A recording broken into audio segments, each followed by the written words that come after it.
গত বছরে এই আগস্ট মাসেই স্বপ্নদীপ বলে একজন মারা গিয়েছিল। সে ছিল ইঞ্জিনিয়ারিং স্টুডেন্ট।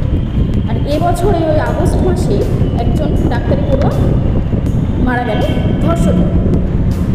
এইগুলো প্রত্যেক বছরই হয়ে থাকছে, এমনটা নয় যে এই মাসেই হচ্ছে কেবল, বিভিন্ন মাসে বিভিন্ন জায়গায় সারা বছর এরকম জিনিস লেগে রয়েছে।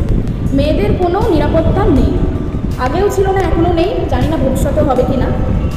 এখন কি হচ্ছে যে যখন এরকম ধরনের ঘটনা হচ্ছে তার কিছুদিন বেশ সবাই মিলে একটা হই হট্টগোল হচ্ছে যে না জাস্টিস চাই, অনেক কিছু হচ্ছে, কিন্তু দুদিন পর আবার সবাই শান্ত, আবার সবাই যে যার কাজে ব্যস্ত হয়ে পড়ছে।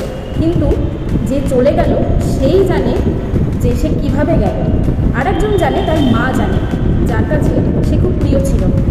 দিনের পর দিন এত অন্যায় হয়ে যাচ্ছে, তবু কোনো বিচার নেই। বিচার কে করবে? আর যে বিচার করছে এমনই বিচার হচ্ছে যে অপরাধীরা বারংবার এই কাজগুলো করার সুযোগ পেয়ে যাচ্ছে, আশকারা পাচ্ছে। কিন্তু এরকমভাবে আর কতদিন মেয়েরা আর কত রকমভাবে নির্যাতিত হবে জানা নেই, সত্যিই জানা নেই। দেশের কি অবস্থা! হ্যাঁ, বাচ্চারা বাইরে বেরোচ্ছে, চুরি করে নিয়ে চলে যাচ্ছে। মেয়েরা কাজে বেরোচ্ছে বা রাস্তায় কোনো কাজে বেরোচ্ছে, তাদের সাথে এরকম নির্যাতন হচ্ছে।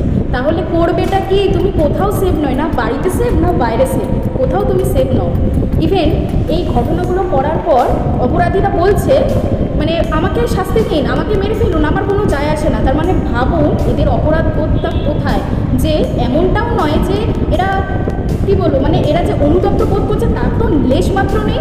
ইভেন এইগুলো করার জন্য আরও বহু মানুষ উদ্যত হয়ে উঠছে। কেউ কোথাও সেফ নেই, কেউ না। পুলিশ যুক্ত, সবের সাথে পুলিশ যুক্ত। একটা পুলিশ যুক্ত না থাকলে দিনের পর দিন এত কাণ্ড কারখানা কখনোই হতো।